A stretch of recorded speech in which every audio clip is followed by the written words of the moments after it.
परमामृते रसना ओलावली परमामृते रसना ओलावली मनाची राहिली वृत्ती पायी सकळही तेथे ओळली मंगळे सकळही तेथे ओळली मंगळे वृष्टी केली जळे आनंदाच्या सकळ इंद्रिये झाले ब्रह्मरूप सकळ इंद्रिये झाले ब्रह्मरूप ओतले स्वरूप माझे तया सकळही तेथे ओळली मंगळे वृष्टी केली जळे आनंदाच्या तुका म्हणे तेथे वसे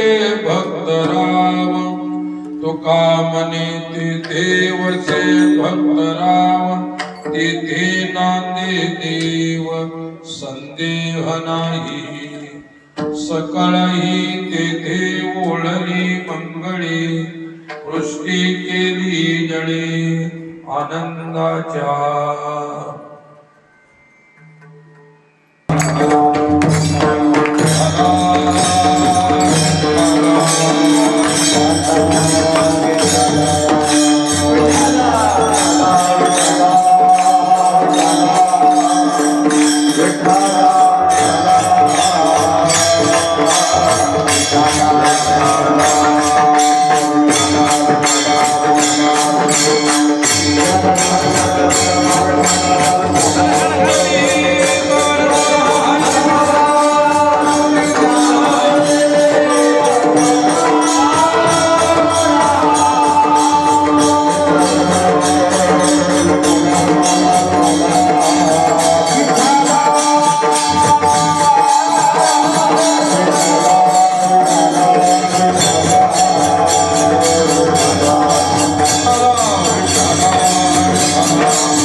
वंशी विभूषित करान्नवनीरदाभा पीतांबराधरुण बिंब फलाधरोष्टा पुरणेन्दु सुंदर मुखादरविंद नेत्रात् कृष्णात् परं किमपि तत्त्वमहं न जाने समचरण सरोजं सान्द्रनीलाम्बुदाभं जघननिहितपाणिं मण्डनं मण्डनाना तरुण तुलसीमाला कंधरं कंजनेत्रं सदय धवलहासं विठ्ठलं चिन्तयामि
परमामृते रसना ओलावली मनाची राहिली वृत्ती पायी. आज पांडुरंगाच्या असीम कृपा प्रसादाने आपल्या गोदामाईच्या पावन तीरावर गवणगाव येथे संत श्रेष्ठ नाईक बाबा यांच्या पुण्यतिथी महोत्सवाच्या निमित्ताने आजच्या सेवेसाठी निवडलेला अभंग संत श्रेष्ठ जगद्गुरु तुकोबारायांचा आहे. प्रस्तुत अभंगामध्ये तुकोबारायांनी जे आपल्याला चिंतन दिलेलं आहे,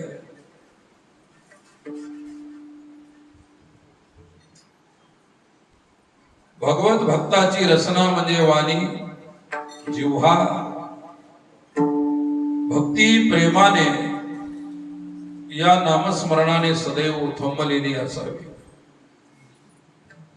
त्याचप्रमाणे सर्व इंद्रियांना सुद्धा त्या परमेश्वराच्या चिंतनाचा अभ्यास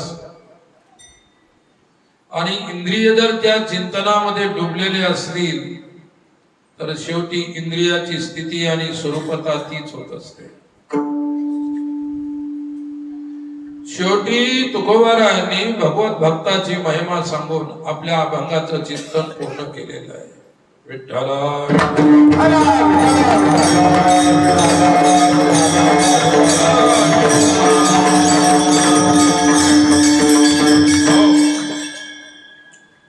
अभंगाच्या पूर्वी थोडीशी प्रस्तावना, आवाज थोडासा बरोबर. विठ्ठला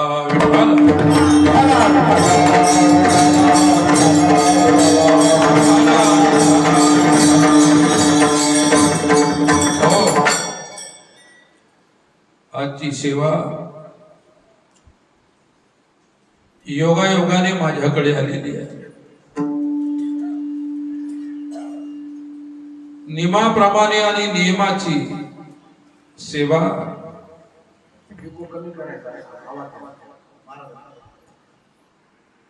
हरिभक्तपरायण परम आदरणीय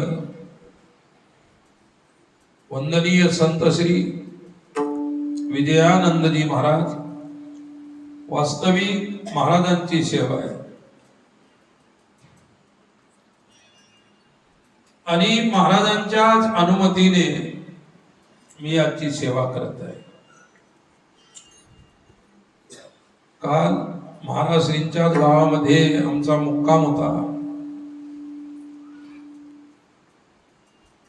सुप्याच्या मंडळीने माऊलीने वगैरे म्हटलं की बाबाजी उद्या गोंडगावला जर आपण कीर्तनाची सेवा केली तर फार चांगलं होईल. तिथे सप्ताह चालू आहे. मी अगोदर विचारलं कीर्तन सेवा कोणाची आहे?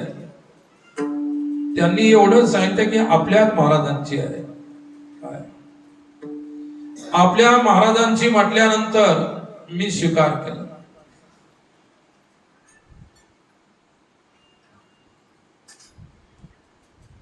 येथे आल्यानंतर महाराजांची आणि माझी भेट झाली, आमची चर्चा झाली. महाराजांनी सांगितलं तुम्ही सेवा केली काय, मी केली काय, एकच आहे. हे त्यांच्या मनाचा औदार्य आहे, ही साधुता आहे. सज्जनांनो, परमार्थ आपण करतो, परमार्थ आपण श्रवण करतो, परमार्थ आपण ऐकतो, परमार्थ आपण जगाला सांगतो, जगही आपला परमार्थ ऐकते. परंतु परमार्थामध्ये परमार्थ करत असताना, परमार्थ सांगत असताना, परमार्थाचा आचरण करत असताना हृदयाचं औदार्य ज्यांच्यामध्ये आलेलं आहे त्यांचाच खरा परमार्थ असतो. सेवा मी केली काय, पूजनीय महाराजांनी केली काय, या कोणी केली काय, ती सेवाच आहे. काय असतं, नियमाला अतिशय महत्व आहे. आणि या परिसरामध्ये, या जिल्ह्यामध्ये अनेक मोठमोठी संत झाली. त्यांनी आपल्याला परंपरा, नियम घालून दिले आणि त्या नियमाप्रमाणे आजही आमचे जे काही जुने संत मंडळी आहेत आजही त्या नियमाचं पालन करतात. त्यापैकी आमचे महाराज आहेत. नाहीतर नियमाची सेवा कोणाला द्यायची नसते, लक्षात ठेवा. नियमाची सेवा त्यांनाच करायची होती. परंतु त्यांनी मला अनुज्ञा दिली की काही हरकत नाही, आपणही केली तरी चालेल. मी म्हटलं आपण दोघंही अर्धी अर्धी करू. नाही, ते महाराज म्हणाले मी ऐकतो, तुम्ही करा सेवा. म्हणून हा योगायोग आहे. आणि त्या योगायोगाने आज मी नाईक बाबांच्या समोर महाराजांची सेवा आपल्या समोर सादर करणार आहे. विठ्ठला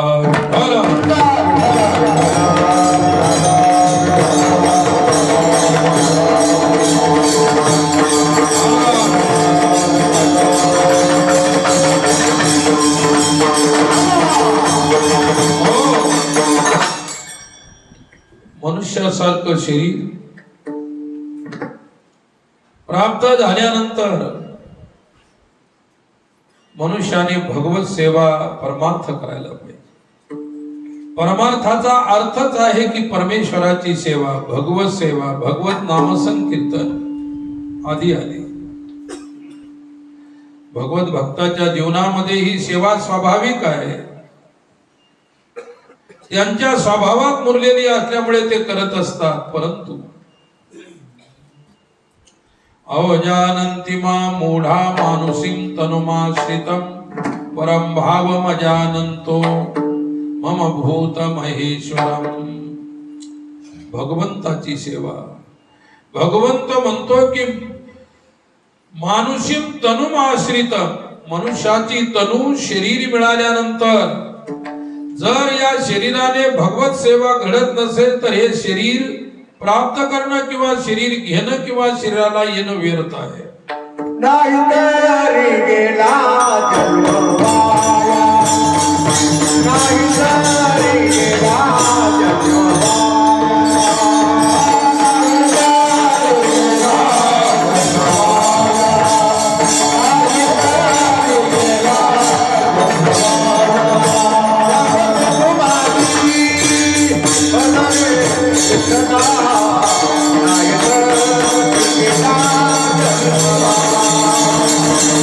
Thank you.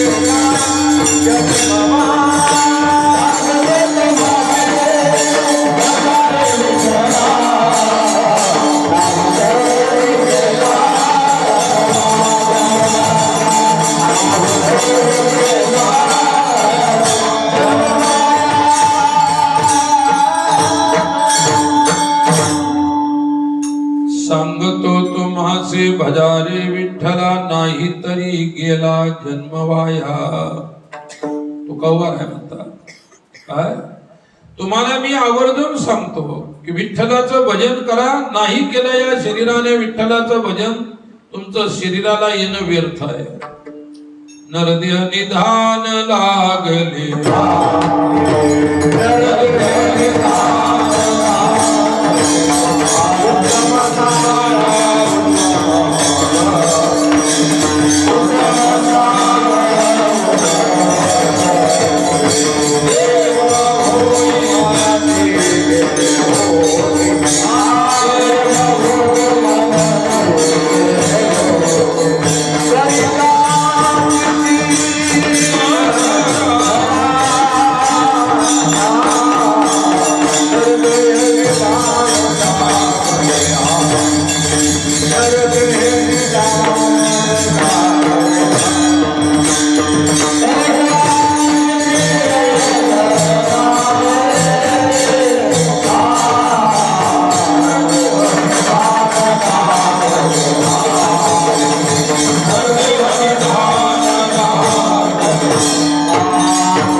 निधान लागले हाती. उत्तम सार उत्तम गती देव होईल मनती ते होती तरी का चित्ती न धरावे.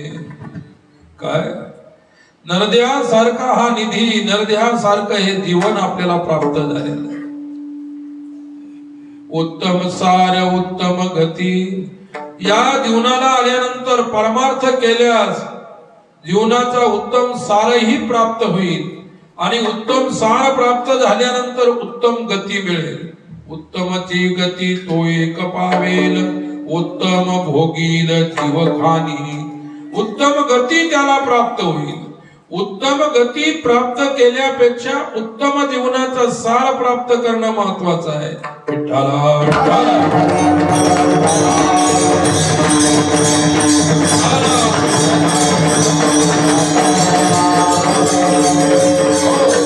आणि या देहाला आल्यानंतर देव म्हणती ते होईल होती तरी का चित्ती न धरावे. त्यांनी ठरवलं की मला देव व्हायचा आहे तरी तो होऊ शकतो. मग तुम्ही चित्तामध्ये परमार्थ का धरत नाही?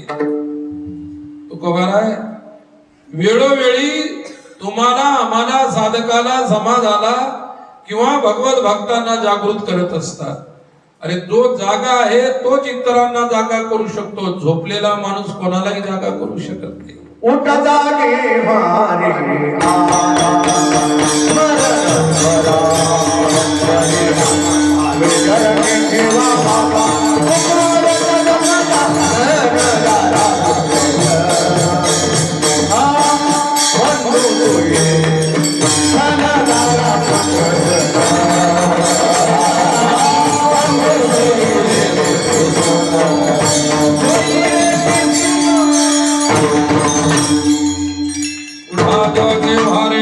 स्मरण करा पंढरीनाथा. भावे चरणी ठेवा माथा. सुखवा व्यथा जन्माच्या. उत्तिष्ठ जागृत प्राप्य वरांनी बोधत. काय तुकोबरायांनी या श्रुतीचा अनुवाद आपल्या शब्दामध्ये केलेले, आपल्या अभंगात केलेला आहे. उत्तिष्ठ जागृत प्राप्य वरांनी बोधत. उठा, जागे व्हा, नुसते उठू नका. उठल्यानंतर सुद्धा तुम्ही जागे असले पाहिजे. आपले डोळे उघडे असूनही आपण झोपलेलो आहोत, जागे असूनही आपण निद्रिस्त आहोत. आलिया संसारा उठावे करा. आलिया संसारा उठावे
वेग करा शरण जा उदारा पांडुरंगा.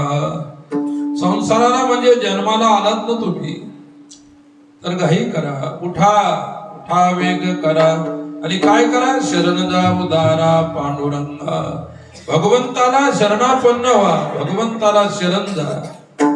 आणि जो भगवंताला शरण जातो त्यालाच भक्त असं म्हणत असतात. विठ्ठला विठ्ठला.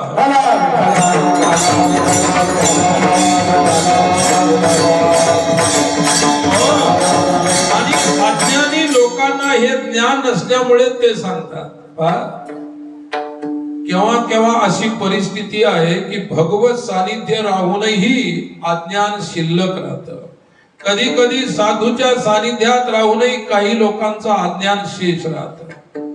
साधू हा अज्ञानाला घालवणारा आहे, परंतु त्यांचं सानिध्य करूनही आपलं अज्ञान दूर होत नाही. तुम्हाला उदाहरण सांगतो. विठ्ठला विठ्ठला.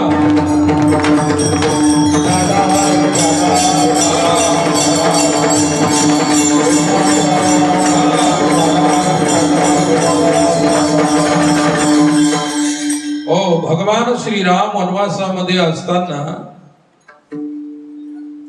अरण्यामध्ये असताना पुढे शरभंग ऋषीचा आश्रम होता. ऋषी शरभंगाची सुद्धा इच्छा होती की राम वनात आलेले आहे तर माझ्या आश्रमात, माझ्या झोपडीमध्ये, माझ्या कुटियामध्ये ते यावे. शरभंग साधू आहे, भगवान राम परमात्मा आहे. भक्ताची प्रत्येक इच्छा अभिलाषा भगवंताला कळत असते. साधूला कधी भगवंताच्या समोर कोणती मागणीची प्रार्थना करायला नको. त्याला जर त्याच्या प्रभूवरती हा सर्वज्ञ आहे असा विश्वास नसेल, त्यांनी मागण्या केल्या पाहिजे. तुमच्या हृदयामध्ये तुम्हाला जे काही मागायची इच्छा असेल तो संकल्प उठायच्या अगोदर भगवंताला माहित असतं की माझ्या भक्ताच्या हृदयात हा संकल्प आहे. तो सर्वज्ञ आहे. सर्वं जानाति इति सर्वज्ञः. सर्व काही जाणतो म्हणून त्याला सर्वज्ञ म्हणतात. तो सर्वज्ञ परमात्मा. भगवान राम सीतेला आणि लक्ष्मणाला म्हणाले, लक्ष्मण समोर शरभंग ऋषीचा आश्रम आहे. शरभंग न जाणे किती दिवसापासून आपली वाट पाहत आहे. कधी रामाची पावलं माझ्या दृष्टीपथात येतील. माझ्या डोळ्याने मी रामाची चरण केव्हा पाहिजे. तुकोबारांच्या भाषेमध्ये वाटोली पाहता शिनुले डोळोले. वाटोली पाहता शिनुले डोळोले. वाटोली पाहता शिनुले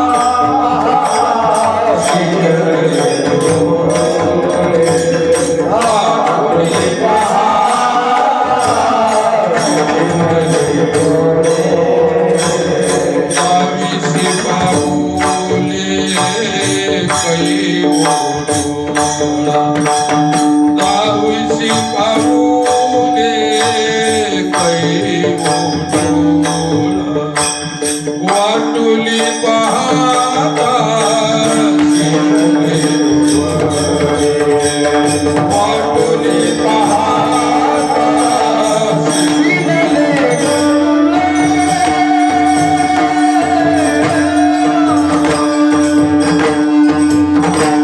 वाटोली पाहता सिनुले डोळुले. दाविशी पाऊले कैवो डोळा. भगवान श्रीराम ही डोळी, ही जे नेत्र आहेत कधी तुझ्या चरणांचं, तुझ्या पावलाचं दर्शन करू शकते. प्रभू मी असमर्थ आहे, तू समर्थ आहेस. शरभंग ऋषीला कुष्ठरोग झालेला होता. विठ्ठला विठ्ठला.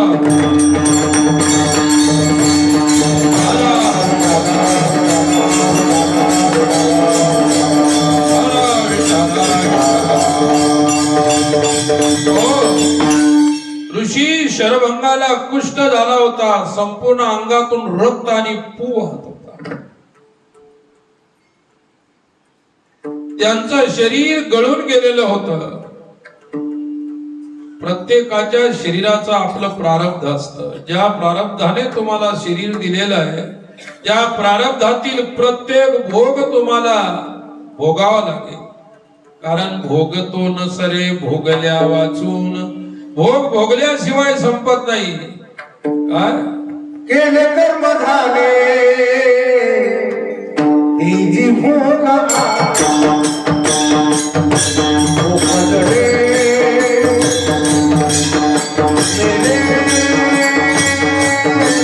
आई की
केले कर्म झाले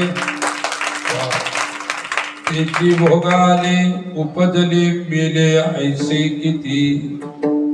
जी आपण कर्म केली प्रारब्धाने, कर्माने प्रारब्ध बनत असतं आणि प्रारब्धाने आपल्याला शरीर मिळतात, शरीराचे भोग भोगायला मिळत असतात. आता ज्यावेळी मी आलो त्यावेळी महाराज श्रीजी आणि आमची चर्चा चालू होती. एका जनार्दनी भोग प्रारब्धाचा हरी कृपे त्याचा नाश झाला. याच्यावरती पुष्कळ वेगवेगळ्या स्वरूपाचं चिंतन आहे. काय कर्माचं रहस्य जो जाणत असतो त्या या ओळीचा अर्थ त्याला कळू शकतो. लक्षात ठेवा. एका जनार्दनी भोग प्रारब्धाचा हरी कृपे त्याचा नाश झाला. हरी कृपे त्याचा नाश झाला, प्रारब्धाचा नाश नाही. काय प्रारब्धाचे भोग होते भगवंताच्या कृपेने. काय त्या भोगामध्ये शैथिल्य येईल. जी व्हायची होती घटना, तुमचा ऍक्सिडेंट होणार होता, हातपाय दोन्ही तुटणार होते, परंतु ऍक्सिडेंट नाही झाला. प्रारब्धाने जे व्हायचं ते झालं, पण भोग टळला. भोगामध्ये न्यूनता येऊ शकते. साधू कृपा असेल, भगवत कृपा असेल, ते तुम्हाला प्रारब्ध तर होऊनच जाणार, पण प्रारब्धाचा जो भोग आहे हरी कृपे त्याचा त्या भोगाचा नाश झाला. जो भोग तुम्हाला मिळणार होता त्या भोगाचा नाश झाला, त्या भोगाची निवृत्ती झाली. विठ्ठला विठ्ठला.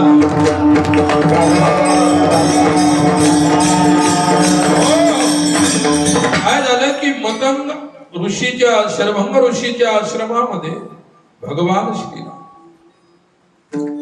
त्यांची इच्छा होती हे तिथे जाऊन पोहोचले. शरभंगाचं अंग शरीर उघड होतं, लंगुटी मात्र लावलेली होती, ती सुद्धा रक्त आणि फुवानं भरलेली होती. सर्वांगाला कुष्ठ झाला होता. मला हे सांगायचं की शरीराचं प्रारब्ध साधू असो, कोणी असो, ज्ञानी असो, अज्ञानी असो या ईश्वर असो, शरीर जर धारण करून तो आलेला आहे, जो कोणी असेल, त्या शरीराच्या सोबत आलेलं प्रारब्ध हे प्रत्येकाला भोगून फेडावं लागतं. शिशुपालाने 108 का 100 शिव्या दिला. हे प्रारब्धात होतं, कृष्णाच्या शरीराच्या प्रारब्धात भोगावं लागतं. सांगण्याचं तात्पर्य एवढंच आहे, शरभंगाच्या आश्रमात आल्यानंतर शरभंग वाटच पाहत होते. रामाची पावलं त्यांच्या आश्रमाच्या पायरीवरती आली.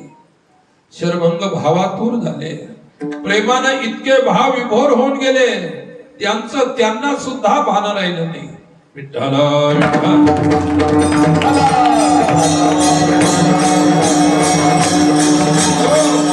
काय स्थिती आहे. असो ऐसा कोठे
ऐसा कोठे आठवती नाही देहीच विदेही भोगू दशा. अवस्था आहे काय, भक्तीमध्ये अवस्था असतात पण ज्ञानामध्ये मात्र अवस्था नसते. पंचदशी मध्ये विद्यारण्य सांगतात संविधी एकोन भिद्यते. काय भक्तीमध्ये अवस्था आहे, शरीराच्या अवस्था आहेत, परंतु ज्ञानाची आणि ज्ञानाची अवस्था नसते. ज्ञानाची एकच अवस्था आहे, ब्रह्मरूप, ब्रह्मरूपता. ईशा ब्राह्मी स्थिती प्रार्थ एनाम प्राप्य न मुही मुह्यति. ब्रह्मस्थिती ही त्याची स्थिती आहे, त्याची अवस्था आहे. शरभंग आत्मज्ञानी ऋषी होते. रामाच्या भक्तीची, रामाच्या भेटीची आवड हृदयामध्ये असताना अचानक राम दरवाजावर येऊन उभी राहिले. शरभंगाला वाटलं माझं शरीर सडलेलं आहे. खूप इच्छा होती श्रीरामाला जाऊन कडकडून भेटायची, आलिंगन द्यायची. भगवत भक्ताची इच्छा भगवंताला अगोदर कळत असते. जसे राम गेले, शरभंगाच्या गळ्यात पडले. रामाच्या श्रीअंगाला संपूर्ण रक्त आणि पू लागला. लक्ष्मण आणि सीता नुसते पाहत राहिले. प्रेम पाहिल्यानं कळत नाही, प्रेम अनुभव केल्यानं कळत असते. एका जनार्दनी प्रेमाती गोड अनुभवी सुरवाड जाणती ते. ज्यांच्या अंतकरणाला प्रेमाची अनुभूती आलेली आहे, गोपीच्या अंतकरणाला प्रेमानुभूती होती, म्हणून नारदांना म्हणावं लागलं यथा ब्रज गोपिकानाम. ब्रजातील गोपिकांनाच विचारायचं प्रेम काय आहे. विठ्ठला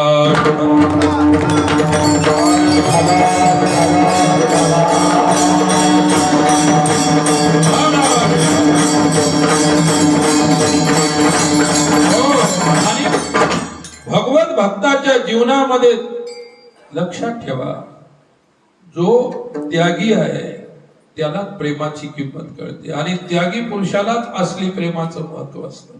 त्यागाशिवाय प्रेमच अंतकरणामध्ये जन्माला येऊ शकत नाही. हे भक्तिशास्त्र आहे. प्रेम आहे, गोपिकांचं प्रेम होतं. त्याग किती मोठा आहे. चित्तम भवता परुतम गृहेषु यन्निर्विशति करावपि गृह कृत्ये पादोपदं न चलतः तव पादमूला यामक कथम व्रजमथो करवाम किं वा. किती मोठा त्याग आहे गोळणीचा. लक्षात घ्या, मी सांगत होतो, ऋषी शरभंग सांगत होतो. राम गळ्यात पडल्यानंतर लक्ष्मण आणि सीता नुसती पाहत राहिली, काय आहे. आणि एका बाजूला देव आल्यानंतर म्हणाले की देवा हे काय वेडेपण. सडलेल्या माणसाला कुठे आलिंगन द्यायचं असतं का? राम म्हणाले, लक्ष्मण, मी शरभंगाचं शरीर नाही पाहिलं, शरभंगाची प्रेम पाहिलं मी. आणि प्रेमाला कोणती सडक नसते, प्रेम निर्विकार असते, प्रेम फार शुद्ध असते. काय शरभंगाचं विशुद्ध प्रेम आहे. आचार्य मधुसूदन सरस्वतीने भक्ती रसामृत नावाचा ग्रंथ लिहिला आणि त्याच्याविषयी त्यांनी प्रेमाविषयी सांगितलेलं आहे. विठ्ठला विठ्ठला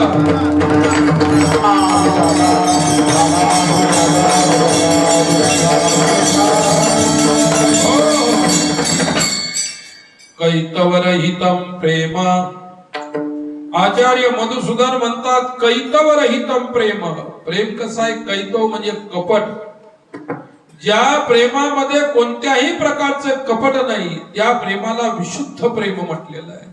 आणि ते विशुद्ध प्रेम शरभंगाच्या हृदयाचा विषय होता. रामाने त्याला धरलं आणि त्याच वेळी हे दोघं नाराज झाले. लक्ष्मणाने आपल्या उपरणाने आपलं नाक झाकलं, सीतेनं आपल्या पदरानं नाक झाकलं. श्रीरामाच्या नेत्रामध्ये अश्रू आले. काय श्रीराम उद्गारले की दुर्भाग्य आहे तुमच्या दोघांचं. हा माझ्या सोबत जन्माला आला आणि तुझी सोबत मला लग्नापासून आहे. हा मला बालपणापासून लक्ष्मण माझ्या सोबत जन्माला आला, पण त्याला राम कळाला नाही. आणि सीता साक्षात भक्ती देवी आहे, तरी सुद्धा तिला राम कळाला नाही. काय शरभंग कधी सानिध्यात राहिले नाही, पण शरभंगाला राम कळाला. आणि हे नित्य निरंतर सानिध्यात राहूनही त्यांना राम कळाला नाही. राम म्हणाले, याचं दुःख आहे मला. तुम्ही माझ्या सानिध्यात असूनही मला तुम्ही ओळखू शकले नाही. माझ्या शरभंगानेच मला ओळखलेलं आहे. रामसुखदासजी महाराज होते, गीता प्रेमचे ग्रंथ लिहिले त्यांनी. त्यांचा एक अनुभव सांगतो. विठ्ठला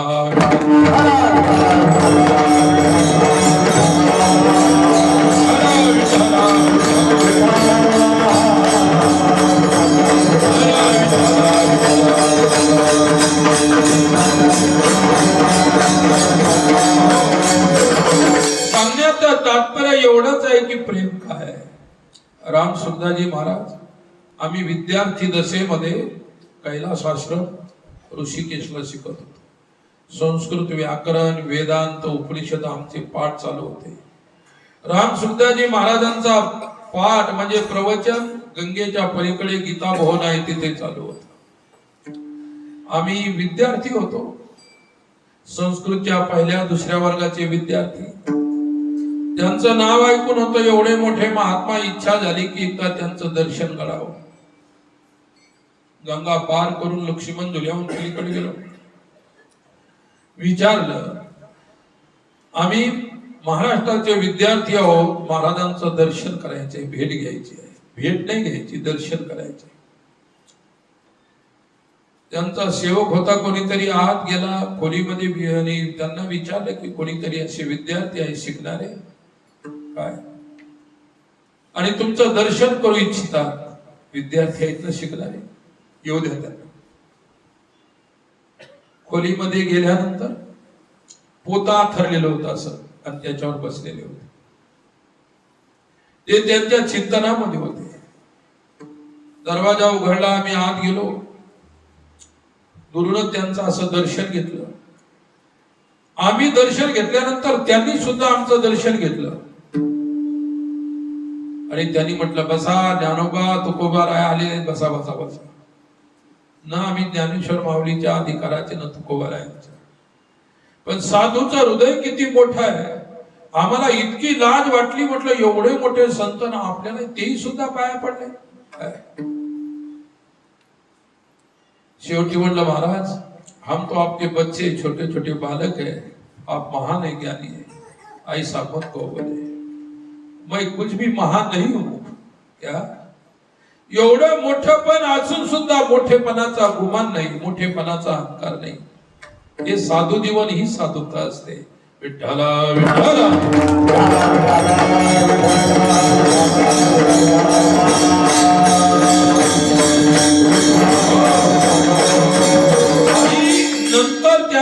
प्रवचन होतं. श्लोक होता, विद्या विनय संपन्ने ब्राह्मणे गविहस्ते सुनीचैव स्वपाके च पंडिताः समदर्शिना.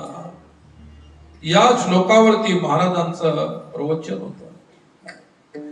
ते प्रवचन आम्ही त्यावेळी आमच्या डायरीत लिहिलं, त्याच्यानंतर हृदयावर लिहून ठेवलं. साधूचे शब्द हृदयावरती लिहिले गेले पाहिजे, कागदावर नाही. कागदाचे शब्द केव्हाही पुसून जाऊ शकतात, पण हृदयामध्ये लिहिलेले शब्द कोणी त्यांना पुसू शकत नाही. आणि हृदयावरती लिहिलेले शब्द म्हणजे साधूची स्मृती कोरल्या जाते त्याच्या स्वरूपात. साधूचे शब्द महान असतात सज्जनांनो. जीवनाचा परिवर्तन, जीवनाचा बदलाव, जीवनाला सर्वस्व देणारे साधूचे शब्द आहेत. आणि म्हणून तुम्ही सुद्धा एवढे लोक या मंदिरात आज जमले, कोण्या तरी साधूचे शब्द ऐकण्यासाठी जमले होते. आनंदाची गोष्ट आहे. विठ्ठला विठ्ठला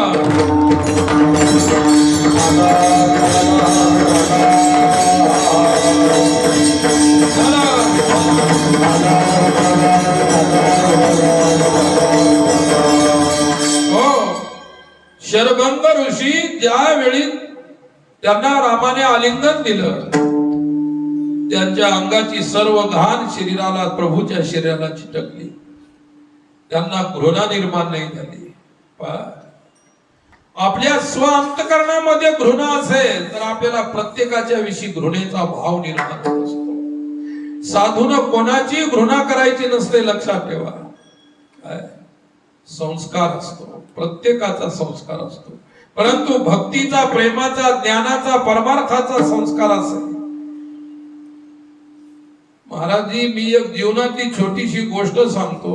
मी 7 वर्ष या देशाचा पायी प्रवास केला. 7 वर्ष 20 दिवस. जिथं सूर्यास्त व्हायचा तिथं माझा मुक्काम असायचा. जंगलात झाला जंगलात, गावाच्या बाहेर, फक्त गावाच्या 100 मीटर जवळ आल्यानंतर गावाच्या मंदिरावर व्हायचा, कारण गावाच्या भोवती घाण असते, असा नियम होता. मग मी प्रवास करत असताना दुपारची मी भिक्षा मागायचो. भिक्षा म्हणजे कोणाच्या घरचं बनलेलं अन्न नाही, म्हणजे शिदा मागायचो. माझ्याजवळ एक मडका असायचं, त्या मडक्यात मी शिदा जे काही स्वयंपाक शिजवायचो. बिना तव्याच्या भाकरी बनवायचो, बिना तव्याच्या पोळ्या बनवायचो. तुम्ही दाखवा उद्या आता बिना तव्यावर कशा बनतात. मी बनवायचो. आता ते माझं गणित होतं. मी बिना तव्याच्या त्या ठिकाणी पोळ्या तयार करायचो. आता कशा करायचो, काय करायचं, निवांत भेटा म्हणून तुम्हाला सांगेल.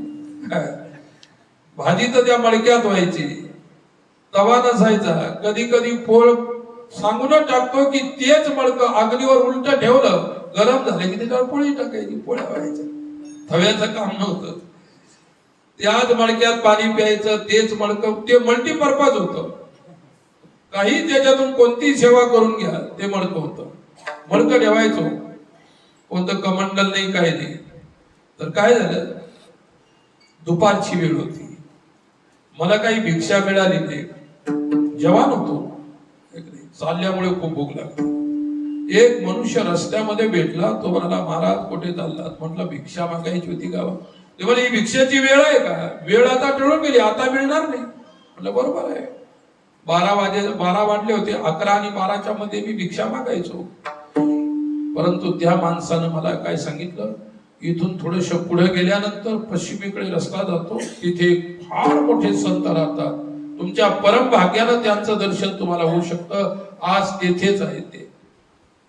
रस्त्याने मी गेलो, तिथे छोटस शिव मंदिर होतं आणि एक छोटीशी खोली झोपडी होती आणि एक छोटीशी रूम होती पत्राची. तिच्यामध्ये एक बाबा बसले होते आराम खुर्चीवर. त्यांच्या हातामध्ये टिळकांची गीता रहस्य नावाचा ग्रंथ होता, बारीक अक्षरात इंग्रजीमध्ये. इंग्रजीमध्ये ट्रान्सलेशन झालेला इंग्रजीतलं पुस्तक होतं, ते वाचू लागले. बारीक अक्षर होते, बिना चष्म्याचं वाचू लागले. आणि माझ्या अंदाजानं, मी काही त्यांना वय विचारलं नाही, परंतु 80-85च्या याच्यामध्ये त्यांचं वय असेल. मी गेलो, ते त्यांच्या वाचण्याच्या नादामध्ये होते. दर्शन घेतलं, त्यांच्या पायावर मस्तक टेकवलं, बाजूला बसलो. त्यांनी माझ्याकडे पाहिलं. कहां से आए बेटा? मैंने कहा, महाराज जी मैं प्रवास कर रहा हूँ, यात्रा कर रहा हूँ. बोले आज की भिक्षा कहाँ प्राप्त की? हमने कहा अभी तो मी काय केलं, खोटं बोललो. मला वाटलं की आपण जर म्हटलं भिक्षा नाही घेतली तर मग हे म्हणतील आता इथं स्वयंपाक करून खाऊ आपण, काही हरकत नाही, मी करतो तुमची भिक्षा. कारण साधूच्या आश्रमामध्ये गेल्यानंतर साधूचा आश्रम त्यालाच म्हणतात की ज्या आश्रमातलं कुत्र सुद्धा उपाशी राहत नाही, त्याला म्हणतात साधूचा आश्रम. कुत्र्याला सुद्धा पाहायला पाहिजे की यानं जेवलं असेल का नसेल, त्यालाही भाकर टाकायची, त्यालाही पोळी टाकायची. मग ते महाराज म्हणाले की अरे भैया मैं भी स्वयंपाक करना भूल गया हूं. ते स्वतःचा स्वयंपाक करायचे, मी माझा स्वयंपाक करायचो, पण माझ्याजवळ काहीच नव्हतं. बोले देख यहाँ बोले कुआ आहे म्हणजे विहीर आहे, तू स्नान करून ये, कारण मी स्नान करूनच स्वयंपाक तयार करत असतो. मग म्हटले काही हरकत नाही. मैंने कहा बाबा आप आपका काम करो, मुझे सीधा आटा दीजिए, मैं दोनों का ही स्वयंपाक कर देता हूँ, भोजन करा देता हूँ. नहीं नहीं नहीं बोले, तू अतिथि है बोले, और अतिथि आपने स्थान पे आ गया तो अतिथि से सेवा नहीं लेनी चाहिए. साधू है ना तू, तुझे पता होगा ना ये बात. मी काहीच नाही बोललो. ते म्हणाले मीच करतो तयार भोजन. तुझे महिम्न स्तोत्र आता है? मैंने कहा हाँ मुझे आता है महिम्न स्तोत्र. बोले शिव मंदिर में महिम्न स्तोत्र बोल, बोले तब तक तो मैं दोनों की रोटी बना देता हूँ, सब्जी बना देता हूँ. काय माझं सहज त्यांच्या हाताकडे लक्ष गेलं, तळ हाताकडे, तर त्यांना तळ हाताला कुष्ठरोग झाला होता. मनगटापासून सर्व हात सडलेले होते. माझ्या मनामध्ये मी प्रामाणिकपणाने सांगतो घृणा झाली त्यांच्याकडे. म्हटलं या हातानं भोजन बनल्यानंतर आपण खाऊ शकत नाही, हे हात किती सडलेले आहेत, किती बेकार आहेत. आणि मग मैंने कहा महाराज जी आप उम्र से मेरे से बड़े हैं, आप बड़े संत हैं, आज के दिन मुझे सेवा होने दीजिए. नहीं नहीं नहीं बोले सेवा मैं ही करूंगा. त्यांनी सुद्धा माझा अंतकरण ओळखलं की याच्या मनामध्ये माझे हात पाहून घृणा निर्माण झाली. तो दोघांचा असा वादविवाद म्हणजे संवाद चालू होता. त्यांनी चूल पेटवली. मग मी शेवटी काय म्हटलं, बाबाजी आप सब्जी बना दो मैं रोटी बनाऊंगा. सब्जीने काय डायरेक्ट हात लागत नाहीत असे, पण ती पोळी म्हटल्यानंतर तिला ते उंडा तयार करायचा, हे करायचं, म्हणजे हाताचं काम पडणार.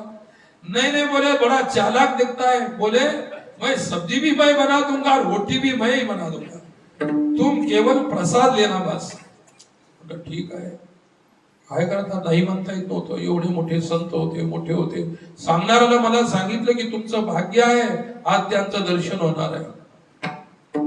मी निमूटपणे माझ्या मनामध्ये इतकी त्या ठिकाणी मला ते खायच्या अगोदरच उलट्या व्हायला लागल्या. ते पाहून ते ध्यानात आणूनच असं कसं तरी व्हायला लागलं. शेवटी त्यांनी 4-5 रोट्या बनवल्या, म्हणजे पोळ्या बनवल्या आणि भाजी बनवली. बोले ब्रह्मचारी आ जाओ इधर. बोले पहले भगवान को भोग ले जाओ, फिर बाद में दोनों मिलके भोजन करेंगे. मला असं वाटू लागलं की आता पळून जावं इथून, मी याच्या हातचं खाऊ शकत नाही, याचे हात किती सडलेले आहेत. शेवटी मी जेव्हा आणलं होते, नैवेद्य ठेवला देवाला, मंत्र म्हटला, देवाला पाणी फिरवलं नैवेद्याला आणि गेला. बैठ बोले बैठ जाओ. आता मी शेवटचा टप्पा गाठला. म्हटलं बाबा तुम्ही मोठे असल्यामुळे मी वाढतो. म्हटलं आता हाताला लागला असेल ते जळाला, भाजून गेलं. भाजल्यामुळे ते काय थोडं राहिलं उरलं. नाही नाही नाही म्हणजे मै परसूंगा, तू अतिथी आहे. ते हात सोडलेले आणि आता ती पोळी हातात घेतली. पोळी हातात घ्यायच्या अगोदर ते हातात सडले, ते अक्षरशः रक्त आणि पू गळू लागला होता बोटात टपटप. काय परंतु पोळी अशी हातात घेतली, माझ्या ताटात ठेवताना माझे हात काय इतके सुंदर हात होते, त्याला कुष्ठ नव्हता, काहीच नव्हता. मग तर माझ्या मनातलं त्यावेळी निघलं की काहीच नव्हतं. त्यांनी त्यावेळी मला विचारलं, क्यों रे मेरे प्रति तेरे मन में घृणा निर्माण हो गई थी कि नहीं? मैंने बाबा हो गई थी. बोले साधु बनना है ना तो किसी के प्रति घृणा के भाव मत रख. त्यांचे शब्द इथं आजही आहेत. हे साधूचे शब्द आहेत. जीवन परिवर्तन घडवणारे शब्द असतात. काय मोक्षदाते शब्द असतात. कल्याणदायी ती वाणी असते. तेरे मन में मेरे प्रति घृणा हो गई थी मेरे हाथ देखकर, ऐसी घृणा कभी किसी से नहीं करना. साधु होना है ना तुझे, मैंने कहा हा, तर याद रख हे महात्म्यांचं जीवन आहे. विठ्ठला विठ्ठला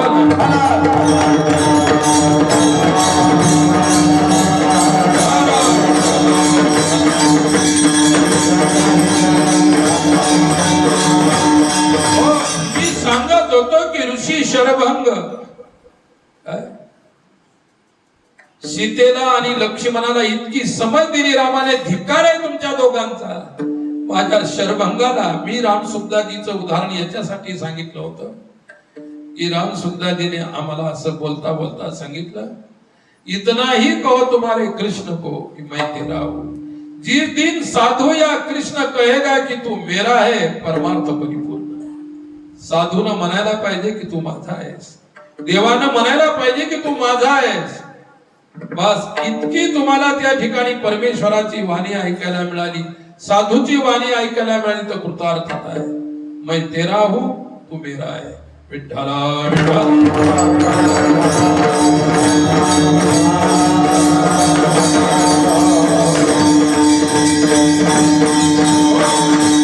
अर्जुनाच्या सुद्धा अंतकरणामध्ये या दोनच गोष्टी होत्या.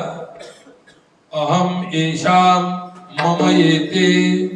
अहम येशाम, मी त्यांचा आहे आणि ते माझे आहे.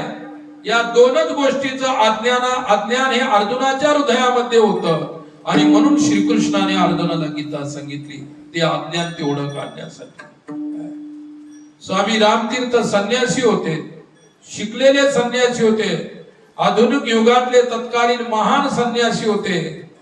ते सकाळी उठल्यानंतर फक्त एकाच ओळीची प्रार्थना करायचे. प्रार्थना फार लंबी नसते.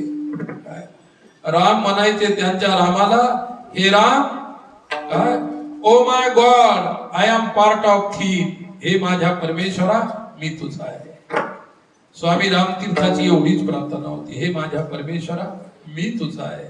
स्वामी सुखदाजी महाराज, राम सुखदाजी म्हणायचे, हे कृष्ण, मी तुझा आहे.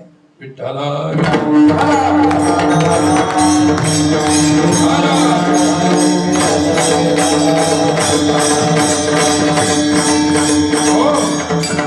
याचं कारणच एक आहे, जोपर्यंत तुमचा परमार्थ परिपक्व होणार नाही, पराकाष्ठेला येणार नाही, तोपर्यंत तुमच्या जीवनाला साधूचा चिटकणार नाही. शरभंग साधू होते, राम परमेश्वर आहे, सीता भक्ती देवी आहे, लक्ष्मण साधक आहे. परंतु साधकाला सुद्धा राम कळाला नाही आणि भक्तीला सीतेला सुद्धा राम कळाला नाही. काय सीतेला सुद्धा राम कळाला नाही. रामाला खंत वाटली आणि एवढ्यावर भागलं नाही. ते सीता आणि लक्ष्मण काय म्हणाले त्या शरभंगाला, अरे वेड्या, तुझ्या दारी देव आला, तुझ्या घरी देव आला, निदान शरीर तरी चांगलं करून घ्यायची एवढी मागणी कर. हे शरीर दुरुस्त करून द्या, या शरीराचा रोग घालवा, या शरीराचा रोग घालवा अशी मागणी कर. राम हा ईश्वर आहे, त्याच्या नुसत्या कृपेनं तुझं स्वच्छ होईल. शरभंगाने काहीच मागितलं नाही. शेवटी लोक रामाकडे गेले, म्हणे देवा तो मागत नाही, तुम्ही काहीतरी द्या. विठ्ठला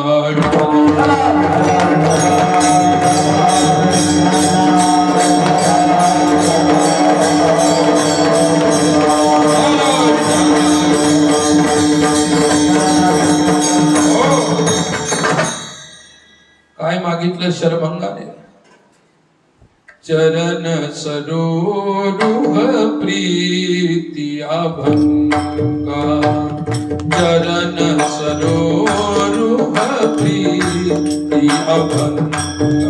राम, आयुष्यभर तुमच्या चरणाची सेवा, प्रीती, वैराग्य एवढंच मला द्या, बाकी काहीही देऊ नका. ही शरभंगाची मागणी आहे. शरभंगाने हे मागितलं आणि तुम्हाला जर द्यायचंच असेल, काय ज्यावेळी शरभंग तुमच्या श्री चरणावरती मस्तक ठेवेल त्यावेळी शरभंगाला मृत्यू द्या. काय शरभंगाने मृत्यू मागितला, वैराग्य मागितलं, भक्ती मागितली, प्रेम मागितलं. आपण तर परमेश्वराला कंटाळून सोडलेले आहे. इतकी मागणाऱ्याची गर्दी. उठती की उभे आवाज येते, येते, म्हणते आली. उठते की उमेदवार अवघे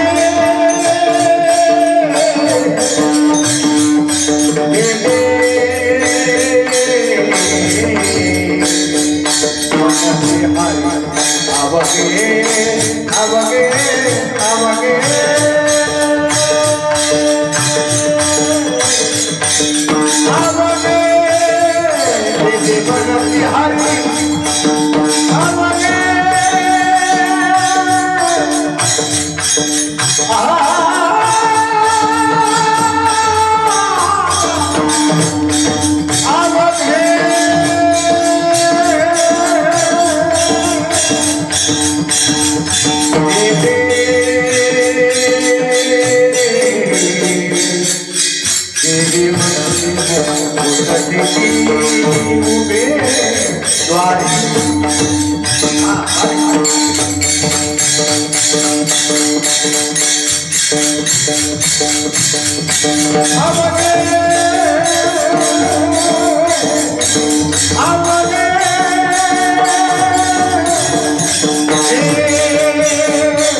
अवघे दे दे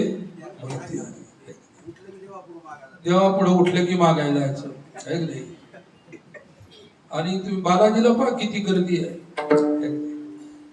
तिकडं तिरुपती बालाजीला ना गर्दी आहे सर्व मागणाऱ्याचीच गर्दी आणि श्रीमंत भिकारी गरीब कोणीच नाही तिला. प्रत्येकाजवळ सोन्याचे गाठवले सोनं नाणं त्या पेटीत. अरे मला अनुभव सांगतो मी चाललो माझ्या पुढे गाठोडं घेऊन त्याला डोक्यावर म्हणलं का यायचं काय बोले सोना है. कितना सोना है बोले 1.5 किलो. क्या हमने कहा 1.5 किलो सोना बोले हुंडी में डालेंगे. त्या देवाच्या पेटीमध्ये हुंडी असते ती लावली. तो म्हणाले महाराज आपको पता नहीं मैं भगवान का पार्टनर हूं. काही देवाचे पार्टनर आहेत व्यापारामध्ये. समजा 1 रुपयाचा व्यापार झाला आणि मला त्याचा मुनाफा म्हणजे नफा जर 1.5 रुपयापर्यंत मिळाला तर वरचे 4 आणि हिस्सा तुला. हे देवाचे पार्टनर आहे. सर्व जगातले जेवढे काही श्रीमंत भिकारी असतील आणि गरीबाने कधी जास्त मागितलं नाही परमेश्वराला. श्रीमंत जेवढे मागतात गरीब नाही मागतात. गरीब त्याच्या पोटा पाण्यापुरतं एक नाही. साई इतना दीजिए जामे कुटुंब समाय मैं भी भूखा ना रहू अतिथी भूखा न जाए. काय सामान्य माणसाची मागणी सीमित आहे मर्यादित आहे काय. परंतु ज्यांच्याजवळ इतका आहे ते इतक्या ज्यांच्या मागण्या आहेत. आणि वैष्णवाची मागणी विठ्ठला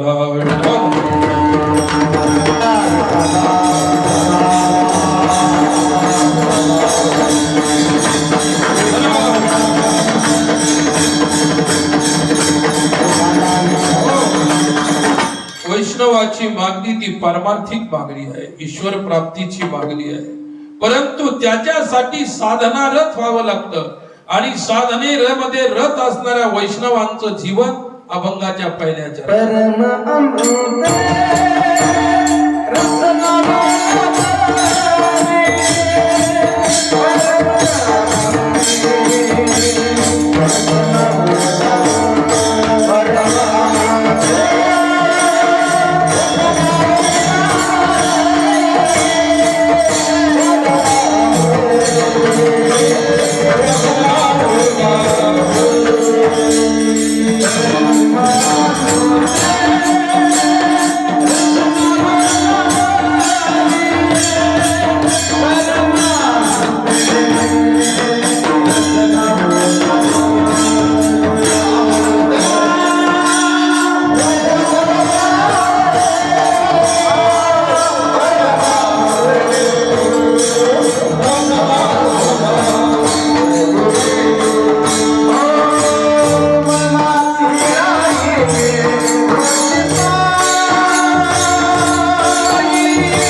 परमामृते रसना बोलावली मनाची राहिली वृत्ती पायी. तुकोबरायांचे शब्द आहे. काय? परमामृत आणि त्या परमामृताने रसना ओली झालेली आहे. परम शब्दाचा अर्थ आहे अपरम न इति परम, ज्याच्यापेक्षा काही श्रेष्ठ नाही त्याला म्हणतात परम. परम शब्दाचा अर्थ आहे परम अमृतम. सर्वश्रेष्ठ अमृत काय असेल थोडस चिंतन आहे. अमृताचे अनेक प्रकार आहेत, त्यापैकी काही सांगतो. विठ्ठला विठ्ठला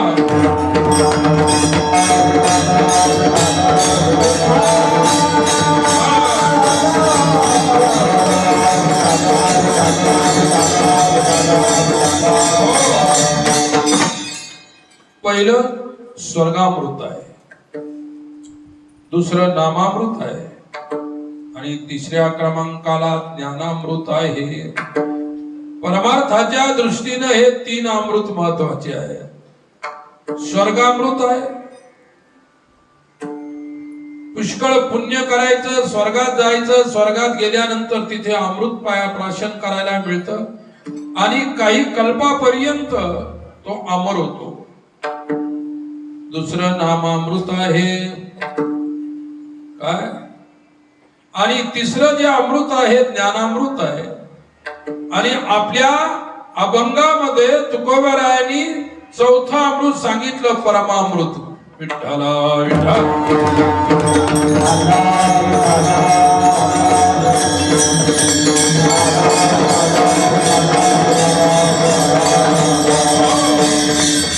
भक्त भक्ती या विषयातलं चिंतन असल्यामुळे परमामृत म्हणजे प्रेमामृत.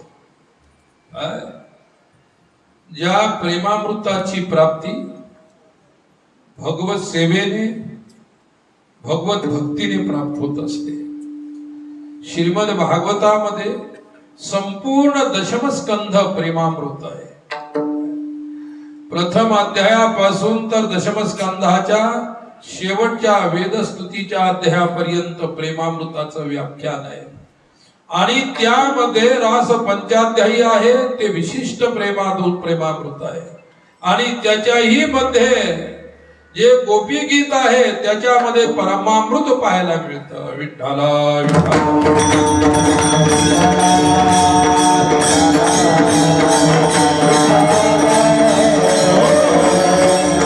स्वतः गोपिकांनी म्हटलेलं आहे.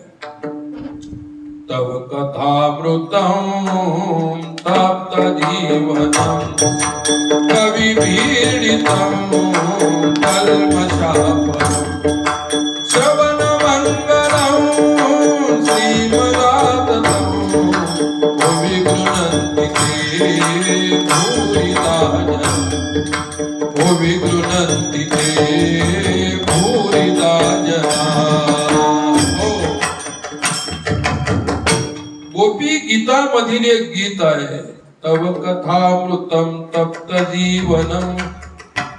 हे परमेश्वरा तुझं कथामृत काय कथामृतातूनच प्रेमामृत चाखायला मिळत असत. स्वयं श्रीकृष्णच प्रेम आहे. लक्षात घ्या. प्रेम हरि का रूप है जो हरि प्रेम स्वरूप. एक होई द्वे में लसे जैसे सूरज और धूप. सूर्य आणि सूर्याचा प्रकाश जसा याच्यात भेद नाही, वेगळं नाही. जल आणि तरंगामध्ये जसा भेद नाही काय तसा सूर्य आणि त्याच्या किरणामध्ये भेद नाही, तसा प्रेम आणि परमेश्वरामध्ये भेद नाही. प्रेम सदैव परमेश्वराशी अभेद करून राहतं. आणि त्या प्रेमामृताचा अभेद किंवा त्या प्रेमाची अनुभूती प्रत्यक्ष गोपिकांनी भोगली. गोपी एक वृत्ती आहे. विठ्ठला विठ्ठला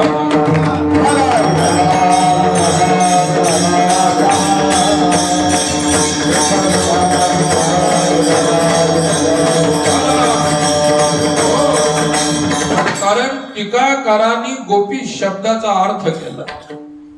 गोभीर कृष्ण रसम पिबती ती गोपी. गोभीर कृष्ण रसम प्रेम रसम पिबती ती गोपी. जी प्रेम रसाचं पान करते तिला गवळण म्हटलेलं आहे, गोपी म्हटलेलं आहे. आणि ते तो गोपी भाव म्हणजे वैष्णवाची प्रेम रसाने भरलेली वृत्ती. त्या वृत्तीचा भोग सदैव वैष्णव घेत असतो. हे श्रीमद भागवतातलं चिंतन आहे. विठ्ठला विठ्ठला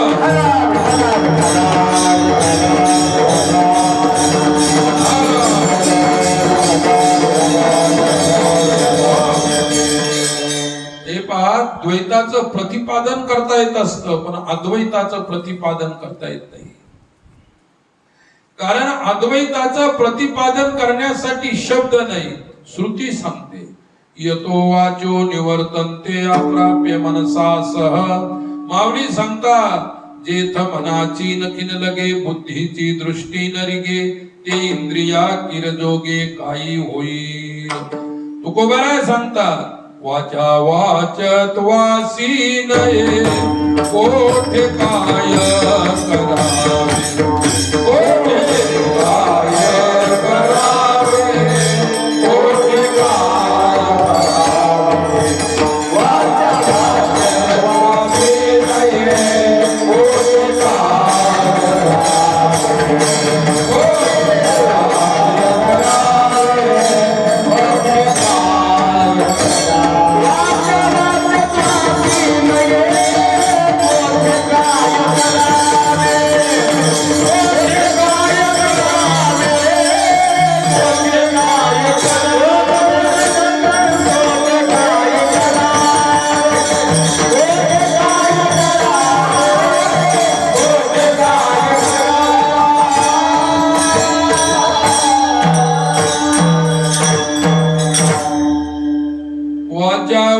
अमृतत्वासी नये कोठे काय करावे. प्रेमाला शब्दात प्रतिपादन करता येत नाही, प्रेमाची अनुभूती घेता येते. नारदजीने भक्ती सूत्रामध्ये वर्णन केलेलं आहे. सूत्र आहे, मुका आस्वादनवत. मुक्या माणसाच्या हातावर साखर दिल्यानंतर त्यानं जर खाल्ली तर त्याला गोडीचा अनुभव येतो, पण प्रतिपादन करता येते की कशी गोड लागते. तशी ही प्रेमाची अनुभूती आहे. गोपिकांनी प्रेमाची अनुभूती चाखली, परंतु त्यांना सांगता आली नाही. गोपी म्हणजे श्रुती. काय? गोपी ही श्रुती. गोपी म्हणजे श्रुती. श्रुतीला सुद्धा प्रेम नाही सांगता आलं. श्रुतीला कदाचित ज्ञान सांगता आलं असेल, पण प्रेमामध्ये श्रुती सांगण्यात कमी पडली. आमच्या विदर्भामध्ये एक गुलाबराव महाराज होऊन गेले, माननाथ ते. ते फार मोठे संत होते आणि स्वतःला ते ज्ञानेश्वर कन्या समजायचे. विठ्ठला विठ्ठल.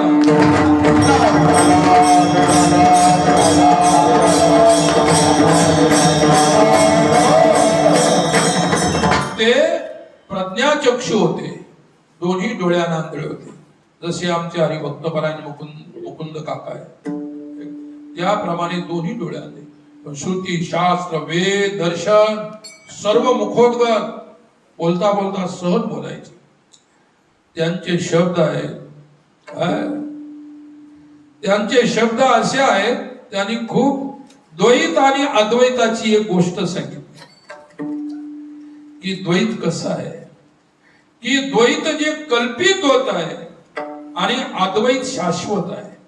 द्वैत हे कल्पित आहे, ज्या ज्या गोष्टी कल्पित असतात त्या मिथ्या असतात.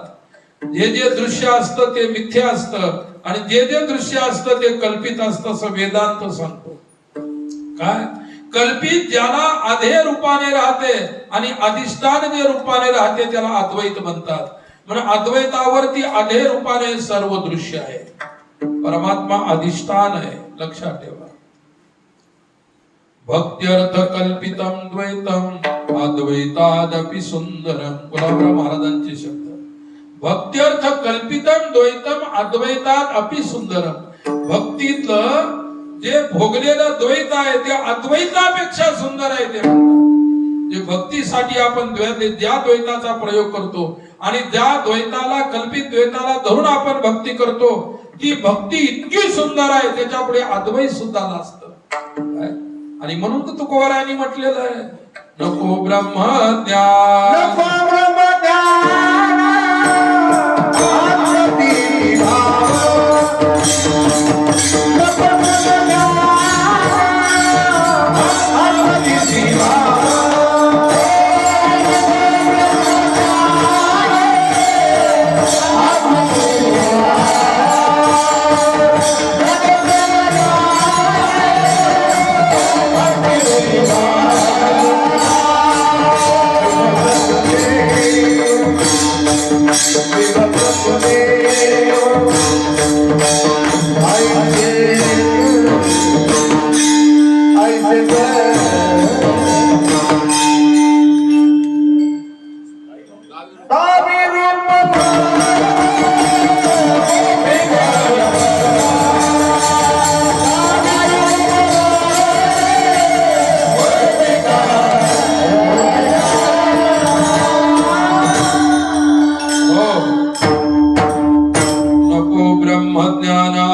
स्थिती भाव मी भक्त तू देव ऐसे करी. मी भक्त आणि तू देव असं द्वैत राखून ठेव. मला असं द्वैत राखून जर ते प्रेमरस भोगायला मिळाला तर मला ब्रह्मज्ञान नको आहे. तुकोबारायांनी ब्रह्मज्ञानाची निंदा नाही केली, पण भक्तीच्या पुढे थोडस ब्रह्मज्ञानाला बाजूला ठेवलं. ते जर मी स्वीकारलं तर मला भक्तीचा रस आणि आनंद लुटता येणार नाही, कारण द्वैतात कोणता रस नाही, द्वैत निरस आहे. विठ्ठला विठ्ठला.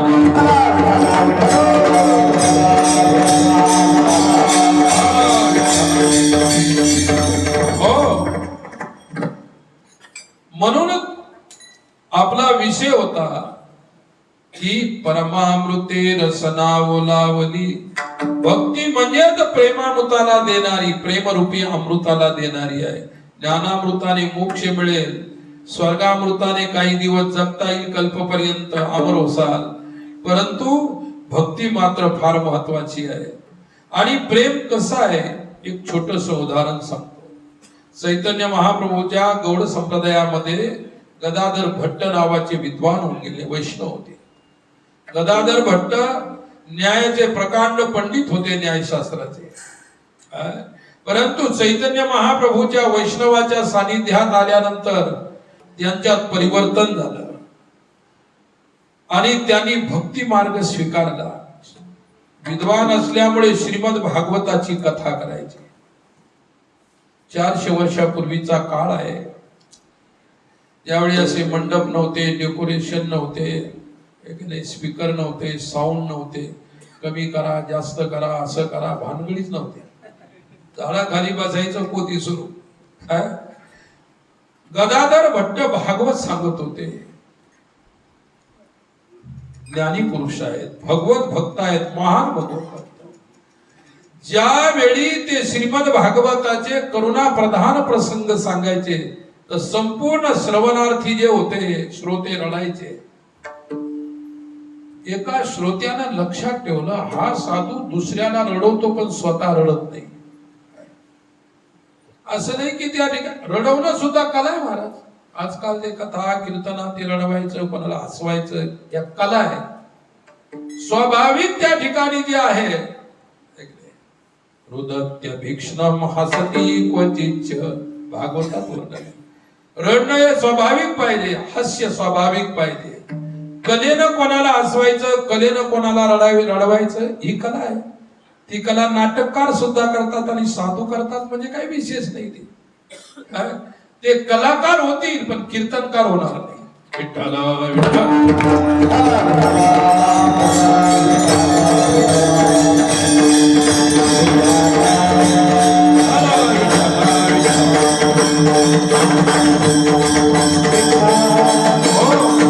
म्हणून भविष्यामध्ये हीच भीती आहे की कीर्तनकार राहतात की नाही.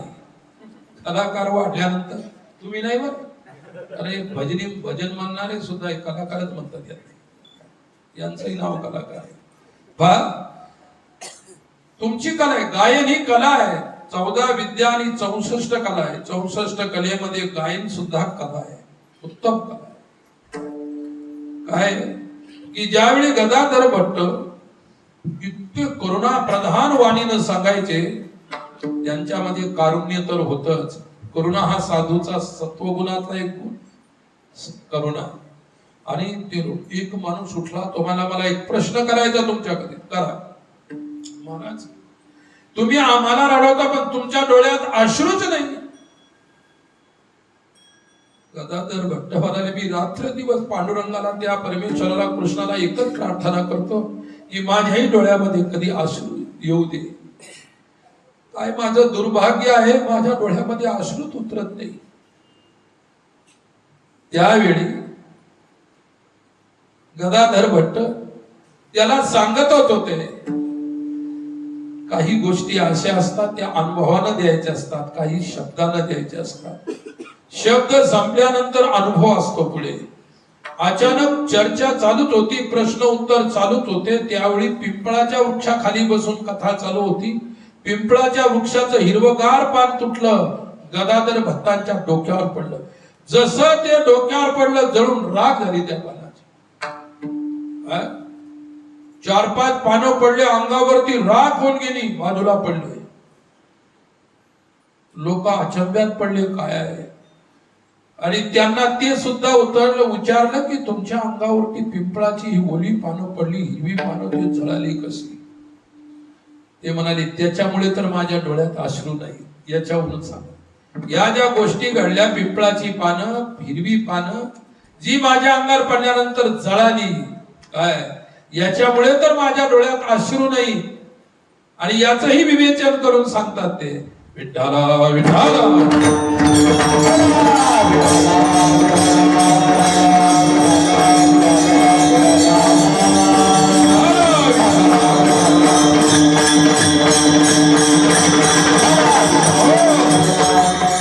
विरह आहे.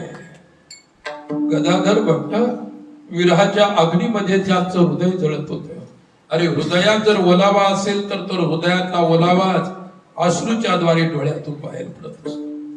हृदयामध्ये ओलावा आटलेला आहे, विरहाने अंतकरणातलं सर्व काही आटून गेलेलं आहे, अश्रू सुद्धा आटलेले आहे. कशी डोळ्यातून बाहेर येते? चंदनाची चोळी माझे सर्वांग पोळी, कान होवन माळी वेगी भेटवा का. चांदवो चांदने चाफेओ चंदनो देवकी नंदनो विनु आणू नावळे हो. विरह आहे, संतांनी वर्णन केलेला विरह. गदाधर भट्ट म्हणाले, मी काय सांगू, विरहाच्या अग्नीने माझे अश्रू सुद्धा जाळून टाकले. मलाही वाटतं की तुमच्या सारखं रडावं.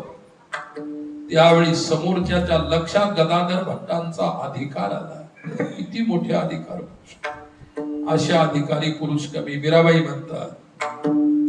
आसुवन जलसिची प्रेम बेली बोली, आसुवन जलसिची प्रेम बेली बोली, माया तो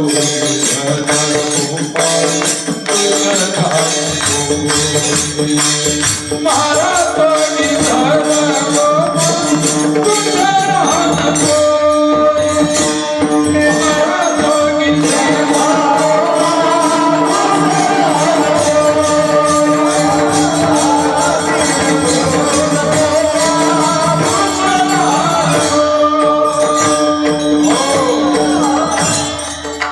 आसुवन जलसिती प्रेम बेली बोल.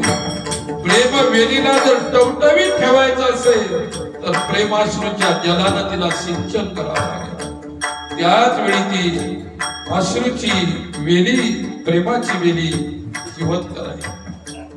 चला, प्रेमामृते रसनावली उलावली, तशी प्रेमाच्या अमृताने माझी रसना म्हणजे जीभ तुकोबराय म्हणतात सदा बोली राहिली पाहिजे. त्याच्यासाठी मनाची राहिली वृत्ती पाहिजे. कारण सर्व इंद्रियांचा अभ्यास दुसऱ्या कडव्यात.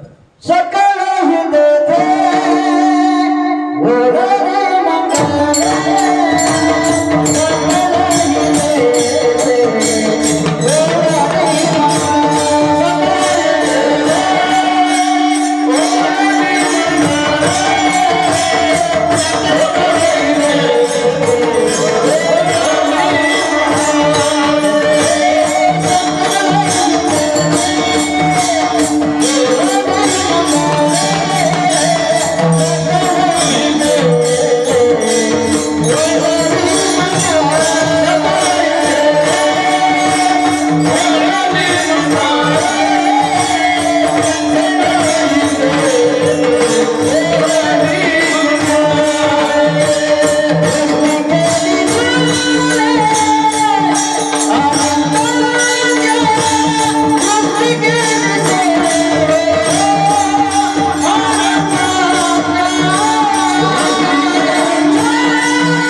तेथे ओळली मंगळे वृष्टी केली जळे आनंदाच्या मनाची राहिली वृत्ती पायी. त्याच्यानंतरचा हा संदर्भ आहे. आपली मनोवृत्ती भगवत चरणाशी रमल्यानंतर काय शरीरम स्वरूपम तथा वा कलत्रम यशचारु चित्रम धनम मे तुल्यम हरेरंघ्रि पद्मे मनश्चेन्न लग्नम ततकिम ततकिम ततकिम ततकिम. जगद्गुरु शंकराचार्यजी सांगतात सर्व काही आहे पण मन जर परमेश्वराच्या चरणाशी रमलेलं नसेल सर्व व्यर्थ आहे. काय आणि वैष्णवाचं मन भगवंताच्या चरणी वृत्ती लागल्यानंतर सकळही तेथे ओळली मंगळे. सर्व मंगळाची मंगळ तेथे आली, कल्याणाची कल्याण तेथे आली, नवे नवे मोक्षासारखं मंगळ तेथे आलं. विठ्ठला विठ्ठल.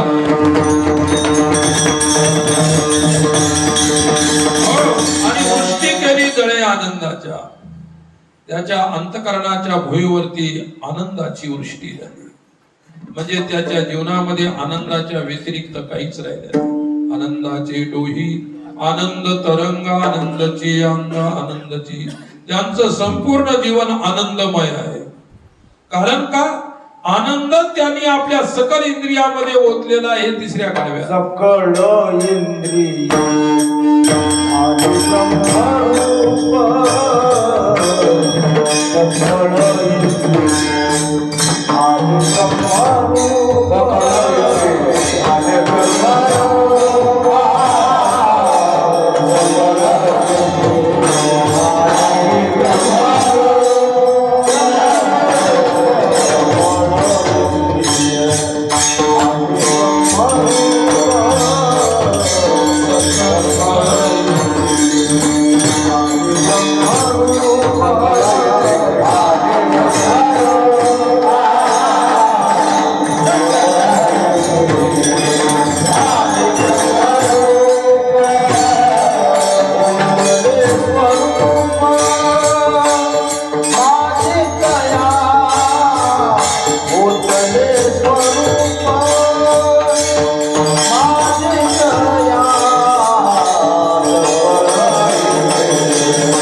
सकळ इंद्रिय आदि ब्रह्मरूप आदि ब्रह्मरूप स्वरूप माझी तया.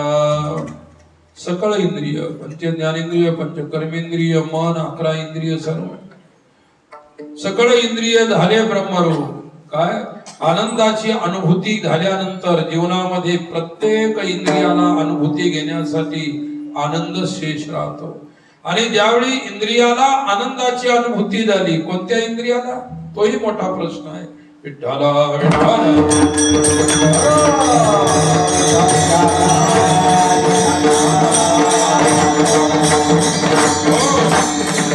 बुद्धीचं उपलक्षण जर मन स्वीकार केलं तर आनंदाची अनुभूती मनाला बुद्धीला किंवा अंतकरणाला येत असते.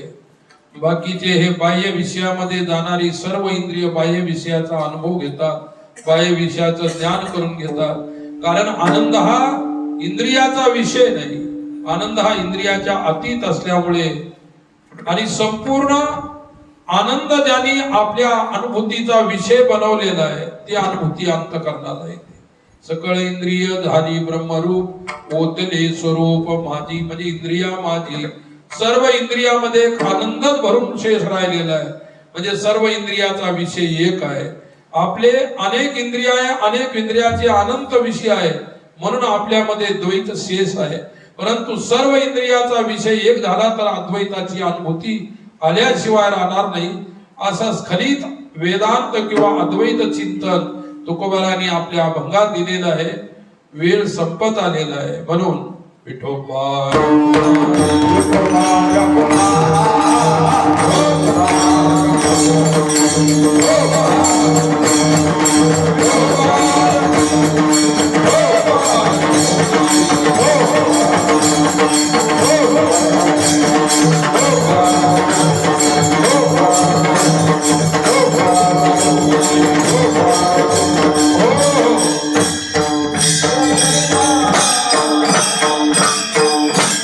म्हणजे देव सेवक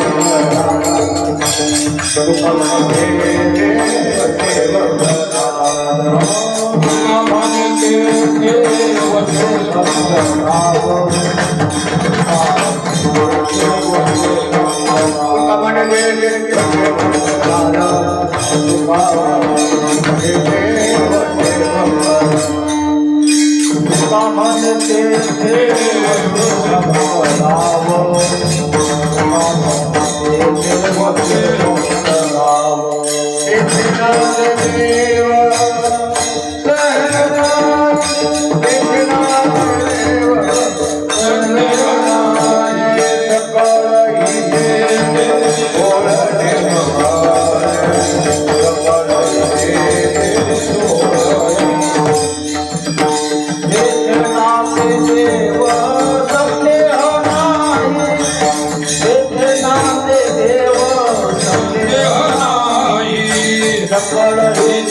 प्रश्न के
जो श्याम का दर्शन किया करे, है शीश जो प्रभु चरण में वंदन किया करे।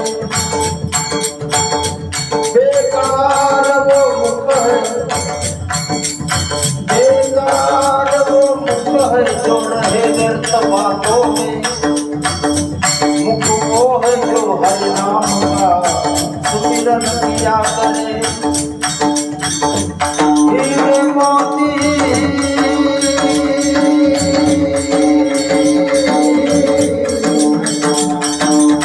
हिरे मोती से शोभा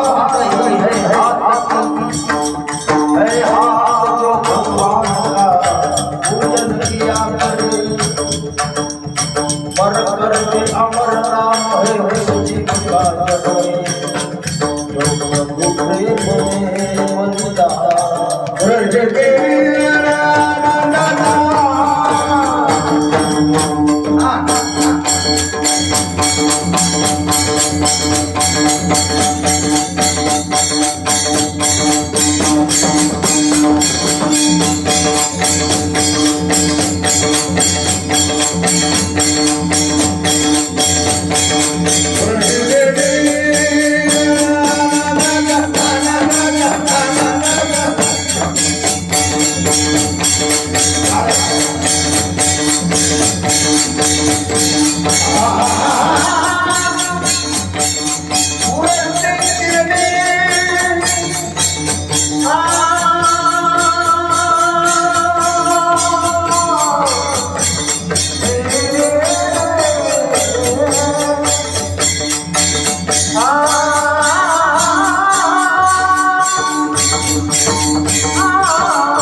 शेवटचे दोन शब्द आज संध्याच्या पुण्यतिथी सोहळ्यामध्ये मला ही कीर्तनरूपी सेवेचा योग जो आलेला आहे, मी अगोदरच तुम्हाला सांगितलं. आमचे परम आदरणीय हरिभक्तपरायण विजयानंदजी महाराज यांच्या नेम आणि त्यांची सेवा होती आणि महाराजांच्या प्रेमास्तव मला ही आज नाईक बाबांच्या या सोहळ्यामध्ये सेवा करायला मिळाली.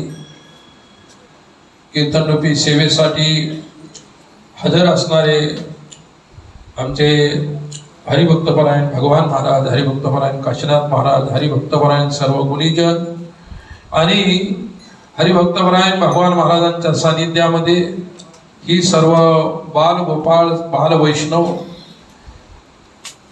कारण उद्या माझा कार्यक्रम तिकडे नांदेड जिल्ह्यामध्ये आहे आणि आजचा दिवस आज दिवस एक खाली दिवस, इकडे विश्रांती करू, कारण सतत कार्यक्रम करून विश्रांती कधीच नसते आणि म्हणून विश्रांतीचा दिवस म्हणून होता. परंतु नाईक बाबांची इच्छा असेल, त्यांची सेवा घडायची असेल म्हणून इथपर्यंत मी आलो. काही हरकत नाही. शेवटची एक छोटी सूचना मात्र द्यायची आहे. मागच्या वर्षी वृंदावन येथे श्रीमद भागवत ज्ञानयज्ञ सोहळा भव्य दिव्य स्वरूपात साजरा झाला होता. वैष्णवी माता टुरिझमच्या वतीनं जिथे सोहळा आयोजित केला जातो तो सोहळा यावर्षी जगन्नाथपुरी येथे आहे. जवळजवळ 1200 ते 1500 माणसं वृंदावनला होते आणि खूप श्रीमद भागवत कथेचा आनंद तिथे लुटला आपण. अनेक लोक मराठवाडा, विदर्भ, पुणे, मुंबई, महाराष्ट्राच्या बाहेरच्या अनेक प्रांतातून लोक बरोबर होते. या परिसरातून ज्यांनाही यायची इच्छा असेल त्यांनी आश्रमाशी संपर्क करून आपलं नाव नोंदवू शकता. 15 नोव्हेंबरच्या आत नियमाप्रमाणे जे काही त्या टुरिझमचा नियम आहे त्याप्रमाणे आपल्याला राशी भरावी लागेल, आपलं नाव नोंदवावं लागेल आणि केव्हाही आपण आश्रमाशी संपर्क करून माहिती करू शकता. मला काही पूर्ण त्या गोष्टीची माहिती नाही, फक्त एवढी सूचना मी तुम्हाला सर्वांना देतो. त्याचप्रमाणे आश्रमच्या वतीनं अनाथ बालकांचं संगोपन, शिक्षण आणि आता वृद्धाश्रम येणाऱ्या 5 नोव्हेंबर पासून सुरू होत आहे. काय भव्य दिव्य तिथे अशा प्रकारची बिल्डिंग वगैरे उभी राहिलेली आहे. 5 तारखेपासून मला एवढं सांगायचं की आपल्या परिसरापासून जी वृद्ध माता पिता ज्यांची कोणीही सेवा करत नसेल, जे उपेक्षित पडलेले आहेत, असे केव्हाही आम्हाला जरी आश्रमाला फोन केला तर आम्ही त्यांना घेऊन जाऊ शकतो. या तुम्ही आणून जर सोडले तरी चालेल. तिथं सर्व प्रकारची वृद्धांची सेवा होणार आहे. औषध पाणी, कपडे लत्ते, भोजन वगैरे, राहण्याची व्यवस्था, दवाखाना, सर्व काही. म्हणून आपल्याही परिसरामध्ये जर कोणी असे असतील वृद्ध तर आम्हाला सूचना केव्हाही करू शकता. सूचना संपली. आजच्या कार्यक्रमासाठी अचानक अशा प्रकारचा हा योग आला. तुमच्या सर्व गोंडगाववासियांचंही अशा प्रकारचं मनपूर्वक अभिनंदन करतो. तुमच्या सर्वांच्या तुमची मागेच अधिक मासामध्ये सेवा घेण्याची इच्छा होती, परंतु त्यावेळी मी खाली नसल्यामुळे तुम्हाला सेवा देऊ शकलो नव्हतो. पण ती राहिलेली सेवा नाईक बाबाने आणि महाराजांच्यामुळे मला आज घडली, म्हणून झालेली सेवा नाईक बाबांच्या चरणी समर्पित. जय विठ्ठल, जय जय विठ्ठल.